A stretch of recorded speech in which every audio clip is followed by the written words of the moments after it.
Many ask me in the last few months about where are you from, and are you a Protestant, and are you an Orthodox, and are you Catholic, and people asking me, they want to know where are you from. So I'm just going to make it in very short video about me. My name is Gaudat. I grew up in Cairo, Egypt. I grew up into an Orthodox family. Until the age of 14, I was very dedicated to the religion of Orthodoxy and loved God and Jesus and the Bible and everything. But I didn't have this personal relationship with Jesus. But I was very zealous.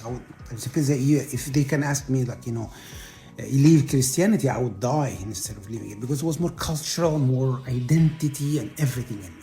But when I was in the age of 14, I got a chance to hear the gospel, talk about Jesus as your personal friend.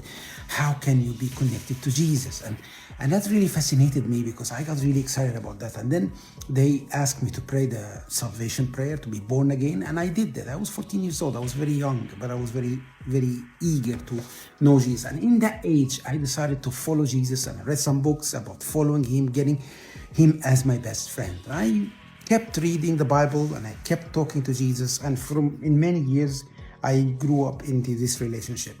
I moved from different denominations. I was an evangelical. I went to the charismatic church. I went to Pentecostal church, and I studied a lot for the Brethren church. I like Methodists. And I went to a Bible school in England. It was very conservative, non-charismatic. And I ended up also in Scandinavia working with a lot of charismatic people and word of faith and everything. So I had a mix in my background. So I can relate to Orthodox, I can relate to Catholic, I can relate to Protestant. And I see one thing important in all of this. Many times, in every church, it has some rituals and have some traditions. The Catholic Church has it, the Orthodox Church has it, the Pentecostal Church has it. So don't believe that the Protestant or the Pentecostal Church is free of rituals. They have a lot of rituals. They don't say that, but they have a lot of rituals, same as the Catholics.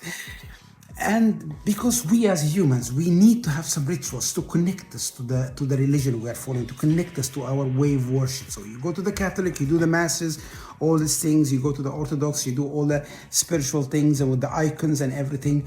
And you go to the Protestant, you have to speak in tongues, you have to pray in a special way, you have to say hallelujah in a special way. They have the rituals. And I'm not against rituals, but I'm against the rituals when they become more important than Jesus himself in your life. Then it becomes a problem, either in Protestant church, charismatic church, Brethren church, Catholic church. Whenever the rituals becomes more important than your relationship with Jesus, you know you are on the wrong track. So what should I do? Sometimes you need to look through all these rituals and not focusing on them and say, God, can we meet? Can we talk? Can you get me out of my own rituals, my own traditions, so I can see you and can have a living, vivid relationship with you? So that's the way I learned in the last few years in my life, that I need to kind of just try to die all the time, testing myself and not ending up dead in my own rituals, no matter the church I'm going to. I'm just trying to seek Jesus as a living, vivid relationship with him, intimate relationship with him. That is the most important thing. The best thing you can do today, you go out. If you are in a forest, you just walk for a forest. If you are in the desert, you go in the desert. If you are in a city, walk in the streets and just talk to Jesus as your best friend. If you have a best friend, you know what I'm talking about. Just talk to him about everything. I always tell my people, talk to him, tell him the good and the bad and the ugly. Tell him everything. Don't make rituals of way of talking. Just talk to him as you talk to your friend. Just tell him about everything in your heart. Just everything.